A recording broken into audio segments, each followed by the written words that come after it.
Nous sommes le 5 juillet 2024, cher peuple d'Afrique. Comme d'habitude, recevez nos salutations. Nous avons tous suivi ce communiqué du gouvernement du Mali, lu à la télévision nationale par le porte-parole du gouvernement, le colonel Ablaye Maïga. Un communiqué qui annonce la rupture diplomatique entre le Mali et bien sûr le pays qui a revendiqué soutenir ses tourismes international. Ce qui est très grave. Et jusqu'à présent, nous avons suivi certains qui continuent, et plus grave encore, certains médias qui se disent des médias panafricains, essayer de dédouaner. En fait, quand on ne connaît rien du Mali, on cherche à s'informer. Nous sommes au Mali, nous vivons ces problèmes. Nous savons ce de quoi nous sommes en train de parler. Le Mali a attaqué lors des combats avec des groupes séparatistes. Le Mali, je dis, je le répète, l'État islamique et puis Génib d'Iyad Agali ont tous les deux revendiqué l'attaque contre les forces armées du Mali, c'est-à-dire l'embuscade. Donc ce n'est pas une question de rebelles séparatistes. Parce qu'on a fait croire aux Africains qu'il y a des bons rebelles et il y a des mauvais rebelles. Mais pour moi, tous les rebelles là, leur spécialité c'est quoi? C'est de tuer. Mais, puisque certains rebelles neutralisent des Africains, on dit que ce sont des bons rebelles. Parce qu'ils sont la mission du maître, colon du maître impérialiste.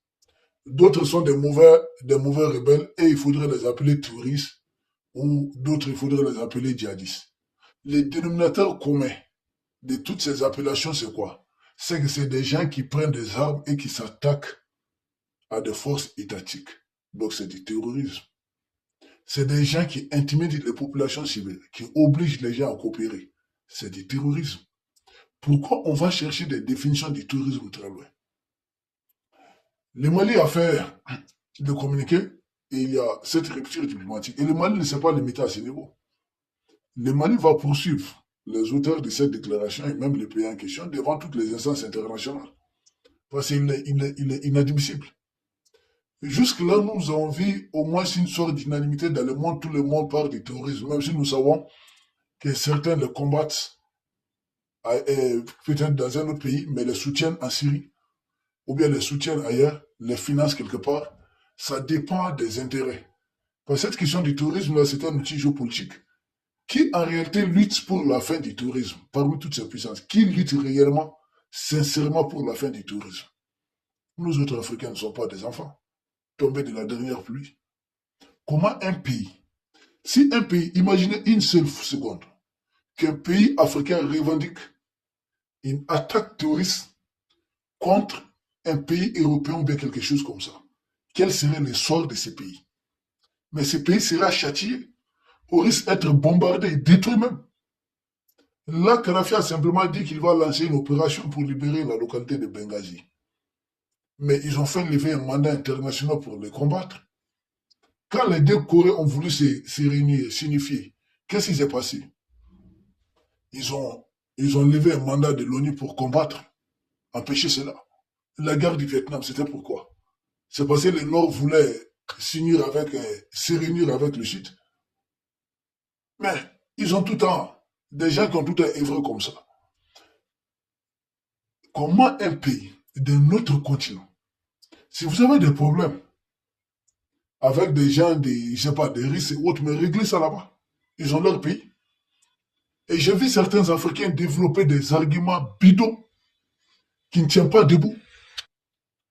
Je dis bien des Africains pour essayer de justifier l'injustifiable. Je dis dans le monde, tout est autorisé au nom de la lutte contre le terrorisme. Oui, tout est autorisé au moment que nous enrichissons cette émission. Il y a des enclaves ou des pays qui sont en train d'être bombardés jour et nuit, soit disant que c'est des pays qui abritent des groupes terroristes qui veulent déstabiliser notre pays. Il y a des pays dans ce monde qui partent bombarder d'autres pays au nom d'une lutte contre le terrorisme. Tout ça, c'est autorisé dans ce monde. Il y a des pays ont fait la guerre à d'autres, tout simplement parce que ces autres pays abritaient le terrorisme. Mais depuis qu'un pays, bébé chouchou des impérialistes, a fait un communiqué pour dire ouvertement avoir participé, collaboré avec des touristes, accompagner les touristes, encadrer les touristes, soutenir leurs opérations. Silence des morts. La fameuse CEDAO qui bluffait ici, force anti-touriste, elle ne parle pas. Pourtant, il y a un pays qui se revendique d'être le parrain des touristes. La fameuse Union africaine, elle n'agit pas. Parce que l'Union africaine, elle n'est pas africaine, je l'ai tout le temps dit. L'Union africaine, elle est occidentale, elle est occidentalisée. Rien de positif de cette fameuse Union africaine. Rien de positif. Il ne faut rien, en tout cas, on n'attend rien de la fameuse Union africaine. Elle est là. Elle suspend le Mali. Qui? C'est le tourisme qui a fait renverser un président élu du Mali, puisqu'ils aiment aller à l'école de leur maître. Ils disent que tout le monde doit être élu. Bon gré, mauvais gré, il faut être élu comme les Denis Sassou Nguesso ont fait là. On connaît tous leur parcours. Les Kagame étaient les chefs rebelles. Mais ils disent qu'il faudrait être réélu. Nous, on dit d'accord. Le Mali, avec Alpha a été élu. Il est passagé a été élu à la fin de son mandat. Qui a fait déchaîner les terroristes depuis la Libye pour les renverser? Ce sont les mêmes gens au nom desquels vous sanctionnez le Mali, le Burkina, le Niger et tous ces autres pays. Pourtant, nous ne sommes pas les trois seuls pays à s'être débarrassés d'un homme qui ne faisait pas notre affaire.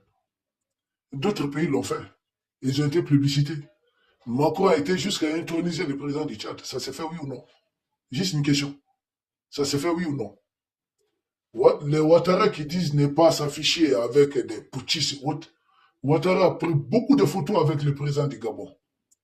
Et c'est une question de coup d'État, de révolution ou autre.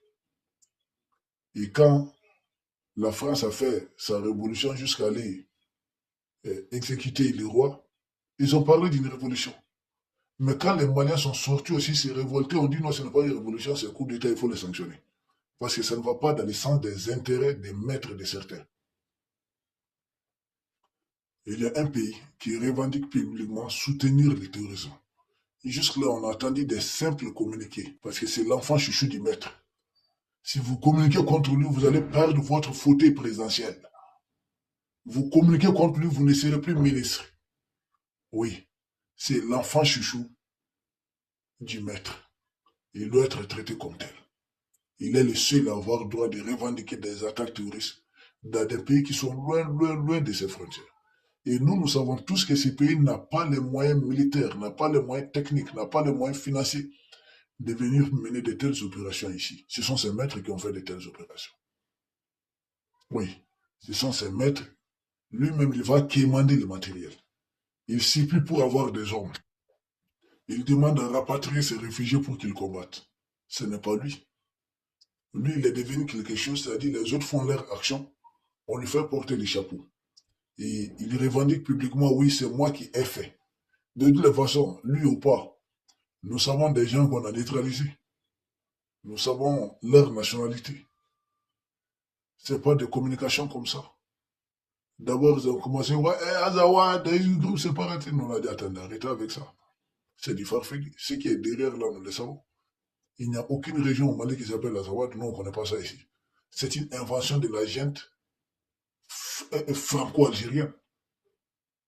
Ça n'existe pas au Mali. Et quand on dit de telles vérités, moi, je ne comprends pas certains Africains, franchement. J'ai vu des Africains dire, ouais, c'est le Mali qui a commencé parce que... et même certains Maliens qui se disent, qu'ils sont qui des démocrates. Je dis, allez demander à vous-même si la démocratie existe. Allez leur demander clairement, la démocratie dont on vous voit là, on vous enseigne là, les ONG viennent vous enseigner là, si cette démocratie elle existe réellement. C'est les rapports de force qui existent dans le monde. Juste des rapports de force. Est-ce qu'il peut y avoir une attaque terroriste déjà dans un pays là-bas et qu'il ose revendiquer ça? Il ne peut même pas. C'est juste des rapports de force. Nous allons devenir forts. Nous sommes déjà forts. Nous allons monter en puissance. C'est juste, ça va prendre juste quelques temps. Les Africains sortent des arguments. Oui, le Mali a voté contre la résolution qui incriminait. Écoutez, vous dites être des démocrates. Et dans votre démocratie, là, on dit le vote, là, c'est sacré, c'est à respecter. Donc, on dit chacun a la liberté de voter et il ne doit pas avoir de représailles. Et le Mali n'est pas le seul pays. Il y a beaucoup de pays qui ont voté. Si ça ne nous convient pas, on vote contre. Et ça donne le droit à un pays de lever des troupes terroristes et venir agresser un pays parce que ce pays a voté contre moi, donc je lève des terroristes et je viens te combattre. Si c'est comme ça, là, le monde là n'allait plus exister. Ah oui, si c'est comme ça, le monde n'allait plus exister. Parce que la jette macronienne a fait introduire combien de fous dossiers contre nous au niveau du Conseil de sécurité. Et nous, on a notre dossier qui attend toujours là-bas. Le général Tchani, que nous saluons au passage, il a fait beaucoup de révélations. Oui, il a fait beaucoup de révélations. Donc les Africains sont dans cette école. C'est-à-dire, quand vous votez contre moi, je dois vous combattre. J'ai dit, mais dans ces cas, ça s'appelle quoi votre démocratie? Et c'est ce qu'ils font dans leur pays. Ils disent, ouais, c'est la démocratie, il faut des opposants. Mais toute personne qui s'oppose à eux, c'est la prison. Toute personne qui s'oppose à eux, cette personne est exécutée. On ne s'oppose pas à eux. Tous les médias doivent faire leur louange. Oui. Et ils se disent des démocrates. Ils n'ont pas d'opposants. Ils font tout leur mandat, ce n'est pas un problème. Là, c'est la solidarité. Nous saluons le brillant communiqué du Burkina qui a condamné cet état de fait. Il est inadmissible. Et ça se passe en Afrique. L'Union africaine, jusqu'à présent, ne dit pas bon. Un pays revendique une attaque terroriste contre un pays africain. Puisque ce pays africain en question est opposé au maître.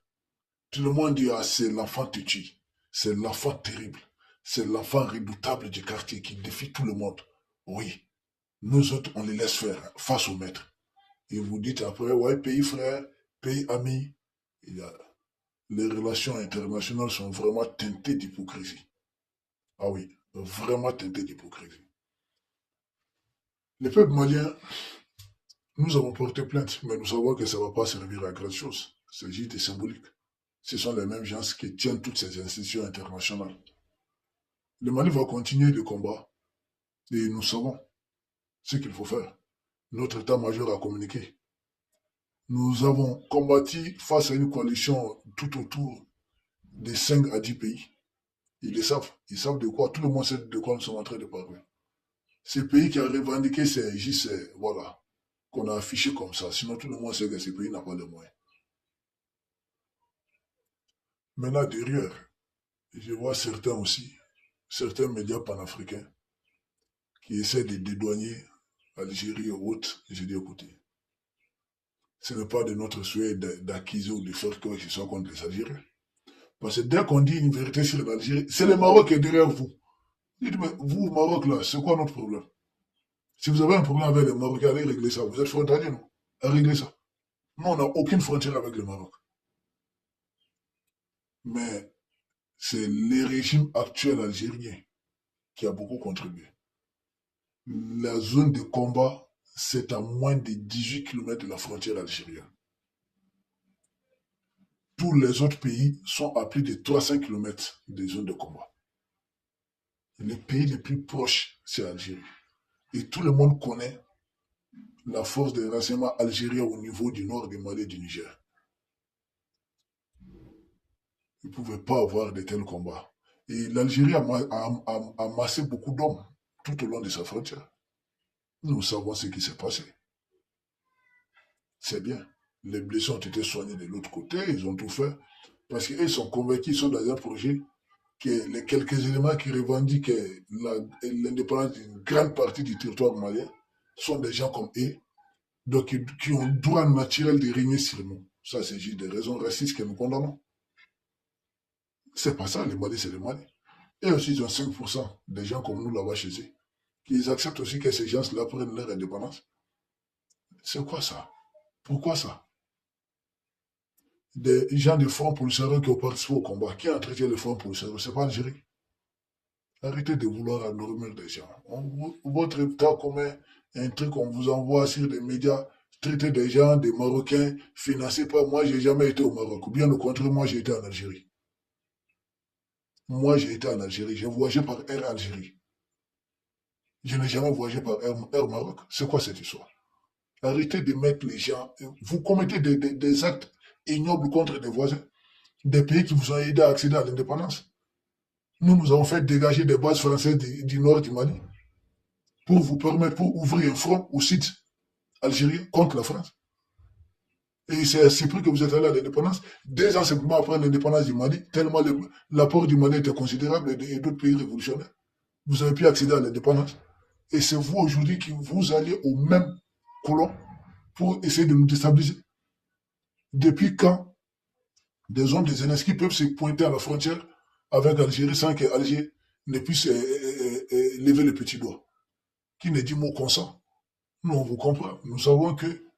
Et puis derrière, c'est un faux argument, ouais, Alger, partenaire stratégique de la Russie. J'ai dit, mais ceux qui ont fait sanctionner, je ne sais pas quoi, alors moi, je ne sais pas.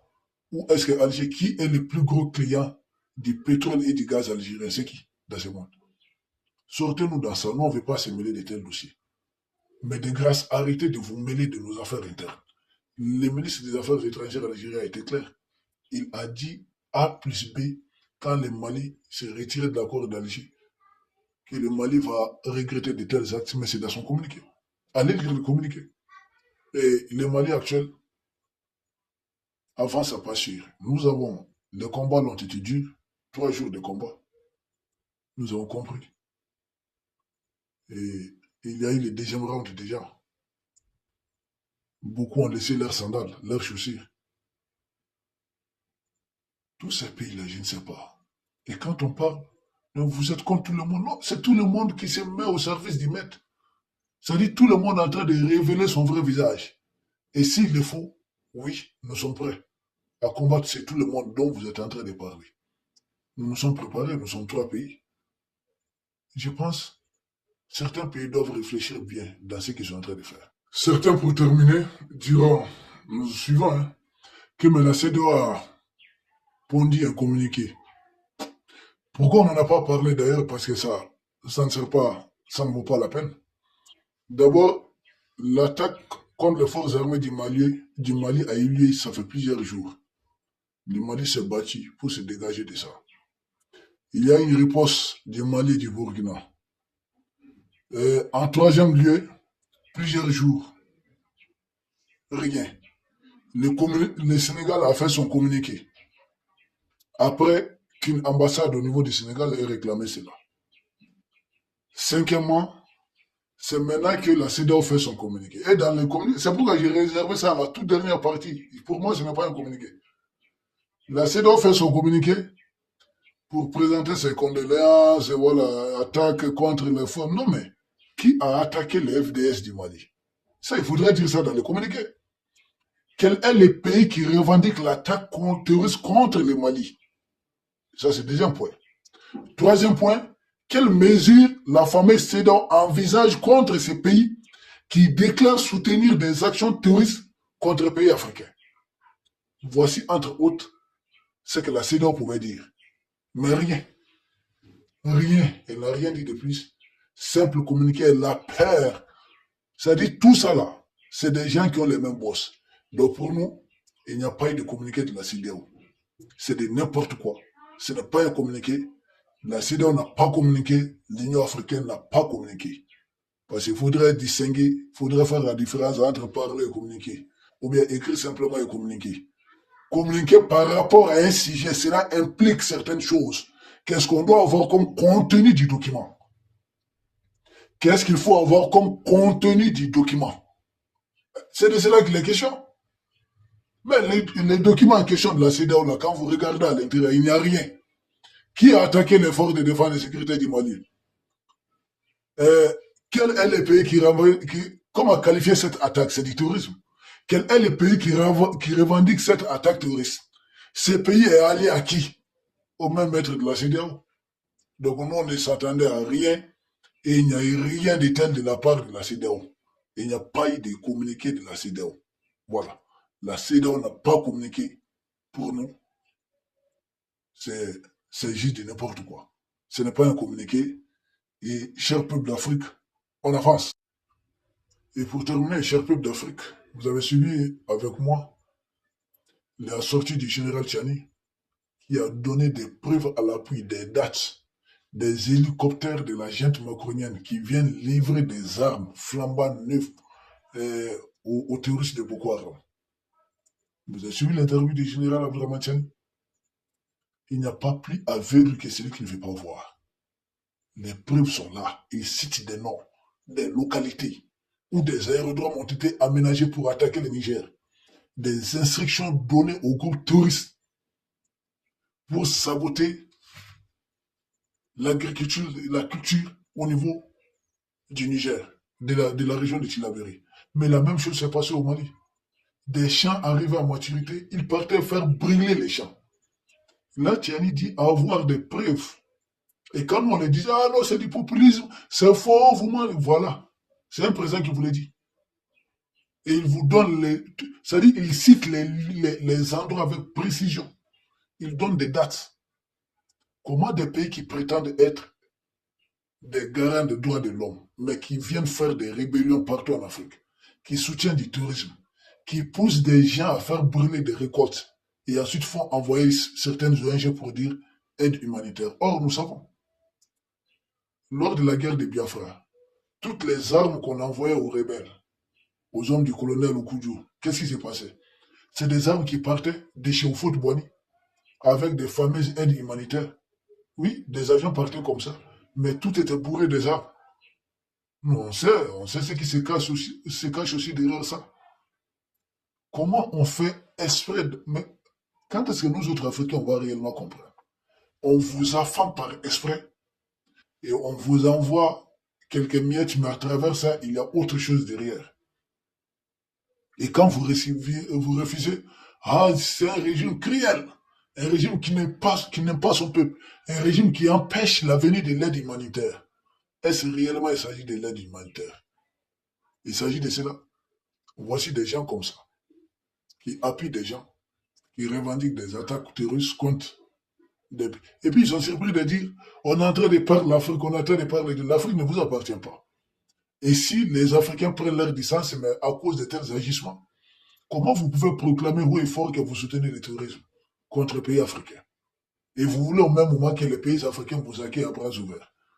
Et après, vous allez dire non, ce sont d'autres qui les manipulent. Comme si nous sommes des éternels enfants. Nous ne sommes pas des enfants. Comment on peut nous manipuler? Nous avons distingué la ligne du soleil, non? Chaque pays africain sait faire cela. Nous savons qu'est-ce qui est bien pour nous, qu'est-ce qui n'est pas bien pour nous. Vous vous battez pour vos peuples, nous nous battons pour nos peuples aussi. Nos dirigeants font la même chose. Mais ils ont trouvé vraiment des Africains à leur service. Moi, c'est ce que je déplore réellement. Des Africains qui ont des noms comme nous, certains dans nos villages, mais qui ont vraiment été à l'école du maître colon. De telle sorte que toutes les valeurs défendues par le maître colon pour lui, c'est des versets bibliques ou coraniques.